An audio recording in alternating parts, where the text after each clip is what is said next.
John Anderson, how you doing? I'm great. How are you? Good. We went to school together, right? Yeah. Well, thank you for having me. Yeah, we went to Tosa West back in the early 70s. Do you remember at Tosa West back then, before everybody went there, these three guys burned that school down, or they gutted the whole interior? I remember that. Yep. It pushed the entry date back like a year. Right. My brother was supposed to be one of the first people to go through that, and he got pushed back a year. And they were sending them to all these middle schools to accommodate them, but they caught those guys. Right. And I remember one teacher, he hated those guys, but they were like spilling gasoline all over the place. That was such a beautiful school, and to have that happen, it sucked. That school was like state of the art when they built that. Have you been in there since? No, I haven't been in there in 20, 30 years. I was there for a reunion, and it was unbelievable how well maintained that building was. Yeah, that was a nice building. At the time, that was like one of the finest schools in the country. That was. Public schools, yeah. So we were pretty lucky to go there. We didn't realize it at the time. It was just like going to school. Right. You know? So I remember you back then, back in the 70s, as a musician, and you're a drummer. Tell us a little bit about that. Well, yeah, I started out pretty young. My brother actually auditioned for a band, and they auditioned at our house for some reason. And I got kind of fixated watching that drummer, and I said, you know, that's really what I want to do, you know. So that was kind of my start. And then shortly thereafter, I saw the Young Rascals on the Ed Sullivan Show, and I remember that drummer, Dino Denali, came out twirling his sticks, and he was playing away, and he took that stick and he threw it in the air, and he caught it. And I thought, man, that is the coolest thing I ever saw. Yeah. I'm going to be a drummer. Yeah. So I got kind of obsessed with playing drums, you know, and that's kind of how it all started for me. And by the time I was, 14, 15 years old, I was playing in a pretty regular band. And by the time I hit 16, I was on television playing on a show called Alive and Kicking with a band called Taylor Paul, which was my second band, actually. And that band, I was only 16 years old. It wasn't even legal to be in bars, but we were playing bars every single weekend. BJ Grouch's and a place called The Pine, bars that are long gone. But yeah, I remember we'd be getting gigs, and we'd play for like $100, and I'd get like $20. And I thought, wow, that's... After you hauled all the equipment in there, set it up, played, and then you got to take it all down and take it out. I remember my bass player coming up to me, Don Harvey, and he goes, here, the guy gave us like $20 each, so it's like $100, you know, and I'm like, this is so cool. We're getting paid for this. I can't believe it. Half my high school's here. I'm like a high school rock star, and I'm getting paid. This is so cool. And that kind of started it.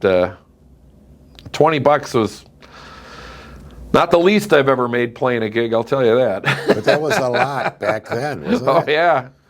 Yeah, it was like my job. So a lot of people had paper routes. I was in a band, you know. So how did you continue your career from that point? I mean, you're still playing, right? Yeah, so I've been playing now. I think I'm celebrating my 50 years of continuous playing, which might make me the longest running rock drummer left. You know, I'm not saying I'm the best. I'm saying I've been playing probably longer than anybody, because I started really getting as a paid musician at 16, and I'm still a paid musician at 66. So that's a pretty long run, you know. It is. So I don't know. Maybe that's a testament of being easy to work with. I think that has a lot to do with the music industry. I think part of it was also you had the biggest drum set I ever saw in my life. Yeah, well, you back had then, all these drums, and then I remember you had a barbecue grill right there. You're flipping hot dogs, making hamburgers. You know, you had a washing machine. You were washing your clothes. That was about it too. It was just ginormous. You know, nowadays you couldn't even find a stage to put a drum set like that on anymore. Nowadays everybody has to play these little tiny kits, and no matter how small of a drum set I bring in, my band today is still like, can't you get anything a little smaller? I'm at a point now where I almost got to play on a suitcase, you know. But back then, that was the deal. Everybody had double bass drums, 8 toms across the front, a gazillion cymbals. There were guys that were hauling in gongs. It was kind of stupid, really, but I remember such a those. visual thing, you know. Yeah, I remember those gongs. Yeah. You know, I always laugh about that, because never once in my musical career did I ever think to myself, geez, you know, I really need a gong right here to hit. You know, this part of the song really could use a big gong hit. And they put never. it behind them, right? The gong was right behind them. It was almost like your own personal backdrop, you know? Right. It's just a visual thing. You never hit them. And they cost a fortune. They weigh a ton. It was so stupid. But back then, you know, it was all about the visual thing, you know? People wanted to see this big Marshall stacks and big drum sets and guys with long hair and spandex, you know? That was half the battle, you know? Did you ever wear spandex? I never did. I always wore like a gym short kind of thing, you know, like back in the day, you'd always wear shorts, you know, take your shirt off, wear your shorts, you know, like you're an athletic drummer. You weren't playing good unless you were, you know, covered in sweat, you know. It was all about the visual, you know. And then how many sticks? I remember these guys had billions of sticks sitting next to them. Oh, yeah. Too, right? I used to buy them by the case, but back then a case of sticks was like $24, you know, $2 a stick. Now they're like $12, you know, they're really expensive. So we don't go through them as fast as we used to, you know, they're kind of costly. Don't throw them into the crowd anymore, that's for sure. So now at this point in your musical career, like, well, back then, how many gigs would you say you had a month when you were playing routinely? Well, in my heyday, when I was in a band called Future, we were playing 22 to 25 nights a month, every month, consistently for a good 5 years. Oh, that's grueling. Oh yeah, it's like we would literally play pretty much every single day, because the days you weren't playing, you still had to rehearse and learn new music. Sometimes we would let the club completely empty out 2 a.m, and then people would be cleaning up. We'd go back on stage and rehearse till 4 a.m, trying to learn new stuff or write your own material, you know, because, you know, you had to, back then people wanted to hear original stuff, where nowadays if you play an original song, people are out the door. They don't want to hear nothing. They want to hear what they know. You can't even play like B-sides anymore. You got to play the hits. Right. But back then, people kind of judged you on your original stuff, you know. But yeah, so I played a lot of years, you know, and a lot of gigs, that's for sure. I wish I could count how many gigs I've played, but. What was the most memorable gig that you did? Usually when you play with, usually the most memorable gigs are the ones where you're opening up for somebody else, you know, like I remember one time at the Electric Ballroom. Remember that place? I do. It's like it was 35th or 27th and State, Jeffrey Dahmer's neighborhood, you know. And we opened up for a band called Poco, and they just put out that Legend album, which had a bunch of hits, Crazy Love on there. And I remember their drummer coming up to me and going, "Yeah, can you believe it? After all these years, we finally made it." And it really sticks in my head, because I thought to myself, this is making it? You're playing at the Electric Ballroom in Milwaukee. Yeah. This is making it? Yeah. Well, that album did pretty well for them, and that was their moment of fame, because they really only had they had a lot of albums, but that was their big one, you know. But that was kind of memorable. And, you know, you play with bands like Open Up. I always made the joke, we open up for bands on their way up or on their way down. Yeah. Nothing in between. You know, either has-beens or bands that are going to be really good. Like we opened up for like the Romantics, you know, and I thought, man, this band is going to be big. They're really good, you know. And then 2 weeks later, we'd open up for Badfinger. And I think, what a bunch of has-beens. Yeah. You know, a bunch of losers. You know? Yeah. No, you see today, there's guys like even older than us, like 70s and 80s. Look at the Rolling Stones, and they're still playing. Yeah, well, you know, it's funny you come back to that, because when I, not too long ago, I talked to Paul Cotton, who was the lead singer, guitar player of Poco. And he's still playing, and I kind of talked to him about when I opened up for him back in the 70s. And he still tours, and he passed away now, but at that point he was still touring, and he would run his whole tour on fans that would let him crash at his house, crash at their house, because they had no money. They had no retirement, they had no 401k, so a lot of those guys, they don't play because they want to, they play because they have to, which made me realize that I'm probably around 40 years old that I better get a real job sooner or later, because I don't want to be one of those guys that is living off my girlfriend. It's kind of like that old joke. What do you call a musician without a girlfriend? Homeless? Yeah. And I didn't want to be one of those guys, because I look and I know a lot of those guys right now guys I looked up to in the Milwaukee music scene that were really good. And I thought, man, these guys are great. And they're kind of like that now. They're living in either off their girlfriends or they're living in poverty now. And they were top of the world, 20, 30 years ago.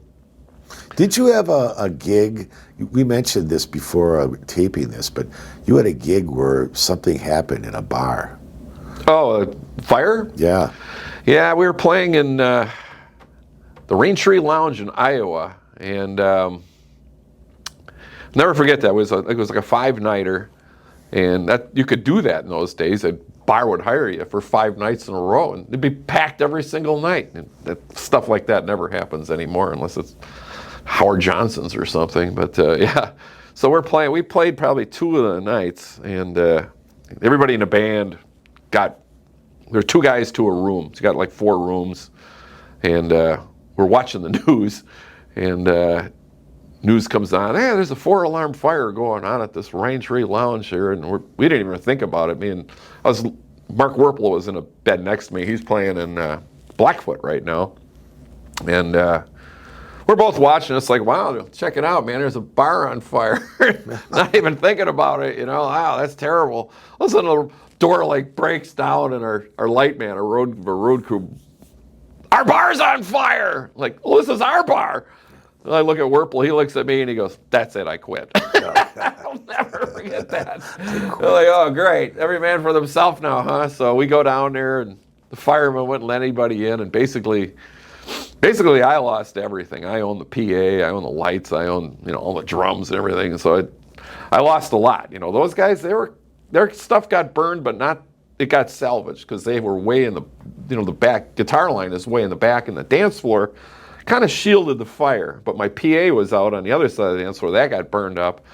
And if you know acoustic drums, it's all about pushing air. So if I ever had to play those drums again, the whole bar would just stink like a fire. So I could never play those drums again. So didn't the skins melt though? Yeah, everything melted. The finish on the drums melted. So, but in those days nobody had any money, so you tried to salvage what you can, But it was all ruined. I ended up trading that drum set for a really crappy car, and I think that guy got the better end of the deal.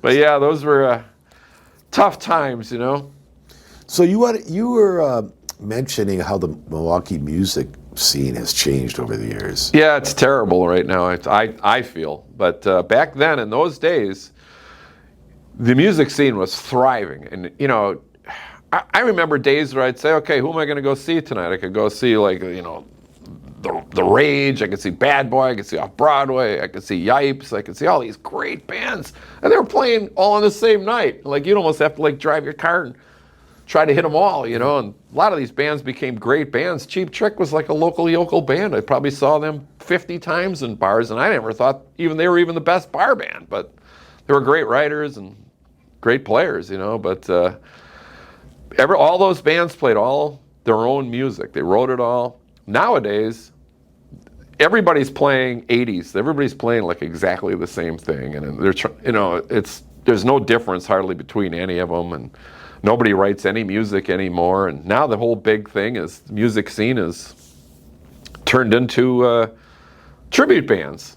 I can't even name a good band that doesn't have a tribute band after them, and to me, I think it's kind of sad, That is. You don't get to see the next Cheap Trick. You don't get to see the next Off Broadway. I remember there was a band out of Chicago, Dick Holiday and the Bamboo Gang. They were the greatest band ever, man. I just put their CD on. I'm like, these guys were so good. We don't see that anymore. Nobody writes any music anymore. I don't even know where you'd go to find good live original music. Now look what's happening though with drummers. They have drum machines now, right? It's awful. Yeah, they're cutting you guys out of the picture. How do you think AI is affecting music now? Well, that's just one more thing that you can use to cheat. There's so many musicians out there, bands out there now that are using, like you said, drum machines. They use harmonizers. They use auto-tune. AI is just part of that. It's all replacing talent. Exactly. Back in the day, I would remember going to see bands just because the guitar player was good. The band's not good, but the guitar player is great. I got to go see these guys, Nowadays, you don't even have to be good. You just got to learn how to turn stuff on. You know, that's exactly, I had Marcel Guyton on the podcast, and that's exactly what I told him. I said, you know, there's no talent anymore. It's Right. all manufactured. You could even change your voice, right? If you Right. sing on a pitch. Oh, absolutely. See, that's cheating as far as I'm concerned too. Yeah, I can almost see the harmonizers a little bit if you're like a solo act and you just want to entertain people in the back of a bar and you want to put a little harmonizer and make it sound a little fuller. But it's getting to the point where these guys are playing like karaoke machines, you know? It's awful. Yeah. And people are loving it. Oh, isn't he great? I'm like, he's not even playing and the music is still going. You know? Yeah, that just seems so artificial. I guess that's why they call it artificial intelligence, maybe. Right. But yeah, I don't care for that. I used to back in the 70s, like you, see these bands, you know, that actually had talent. Oh, yeah. Yeah, and I think the talent was much better back then. The best story I think I ever heard, best line I ever heard was one guy said, you know, back then we were all musicians that fooled around with drugs. Now they're all drug addicts that fool around with music. Right, exactly. And that's kind of the way it is. Right. You know? It is. 'Cause a lot of those guys back then, they were schooled, they knew what they were playing, their whole life was dedicated to the art. They wanted to be musicians till the day they die. Now they're like just kind of like, naturals. They're like naturals back then. yeah, it was a much cooler vibe, you know. Now it's like, a lot of these guys they're just awful, you know. And the guys that are really good have learned that they can make a lot more money as a soloist. So then they start bringing all that stuff in because that's their career, you know. I can make like $300-400 a night doing a solo show, or I can play in a band and hopefully make $100, you know. Right. So it's easier for them just to do their solo act and bring in all these toys and get through a night. And it's expensive for all those toys, right? Yeah, it's expensive, and you got to kind of know how to program it. You know, these guys aren't really musicians anymore. They're like programmers, you know. Right. So besides music, in today, you said that you're doing a lot of rehabbing, right? yeah, I've been flipping houses now since 1993. And that all started when I had a realtor girlfriend who kind of said, you know, you're a handy guy. You know, you could make some money if you bought a house, fixed it up, and sell it. I'm like, you can do that? Well, that was 400 houses ago, you know? And it's kind of interesting how that all goes. But it's something I really enjoy. And I feel like I'm giving back to the music industry because most of the guys that have worked for me over the years have all been musicians. It kind of supplements their income, and working for me is kind of nice because I let them take off for gigs. One of my guys, Junior Gama, is a great drummer. He plays in like 4 different bands. I think he's off of work more than he's on. He's always leaving to go play his gigs. I'm like, you know how lucky you are? No other employer would ever let you take this much time off to go to your gigs, you know? Exactly. So I've had quite a few of the Milwaukee musicians come through my company. And they usually work out. They appreciate the work, you know, and then they appreciate the flexibility. You know? Do you have a name for your company? Yeah, it's the Custom Look. You've never heard of us because I've been doing this 30 years. I've never even been in the phone book. It's all word of mouth. I kind of under the radar. I've been doing this forever. That's the best way to get business. Yeah, Word of mouth. nobody's. I've never advertised. Like I said, I've never even been in the phone book. I don't even know if people still use phone books, but. Remember the old pay phones? Oh yeah, those were the good old days. You know, those were probably the best, right? As far as security for you when you were talking on the phone, nobody could tap into you, Right. Right? You didn't have all this garbage that's going on now with your cell phone. Do you notice, like with your cell phone, if you're talking about something, right? Next, you see ads for exactly what you were talking about. Yeah, I noticed that one time when I was in my house, we had one of those Alexa things, and I said to my gal, I said, you know, I've owned every drum set there is known to man. I've owned them all. The only drum set I've never owned is a sonar. I should buy a sonar kit just so I can say I've owned every drum set there is. Right. Well, next thing I know, I go on Facebook, I see all these ads for sonar drums. I'm like, how is this even possible? That's scary. Sonar is not like a big, ginormous company. I mean, they're big, but not something you'd see on Facebook every day. You know, and you could have your phone off, and it still knows for some reason how you're doing. Right? Like now, if I'm driving down the street and I got my cell phone in my car, it tells me that, oh, you left your ear pods there. somewhere at this location. And I think that's really weird. But they're still recording, I believe, when your phone's off. If it's working like that, if it's telling you left a phone there, then it's working when it's off. Yeah, and it's probably going to get worse before it gets better. I think so. I think they're figuring this all out, especially with some of these Chinese companies. They're really kind of digging for information. If you order from Temu or any of these places, I probably shouldn't even be saying stuff like that. But. No, but they have a lot of these places have reward cards, and they'll give you like a cup of coffee if you come in 10 times. But they're recording all your purchases. Absolutely. Everything. Yeah. And I know one of them, I'm not going to mention, they send you at the end of the year an email that tells you how many times you've been in the store. And I thought that was really creepy. So now when they ask, when I go to that store, I said, you got a rewards card? I go, no. And I give them the cash. I go, this is my reward card. Okay, that's it. Yeah. Yeah, it's getting kind of spooky, actually. I mean, we were warned about this back in the 80s, but nobody ever thought it would come to it. Like I said, I think it'll get worse before it gets better, But yeah, the old payphone thing, that's where the old term came from, the drop a dime. Right. Because it's how much it costs to make a phone call, and you're ratting somebody out. You could do it anonymously from a payphone. No one would ever know who made that call. He dropped a dime on me. And then when it went up to a quarter, everybody was complaining. Remember that?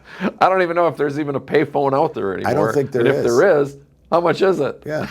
Was it 50 cents now to make a call? I haven't seen one in the longest time.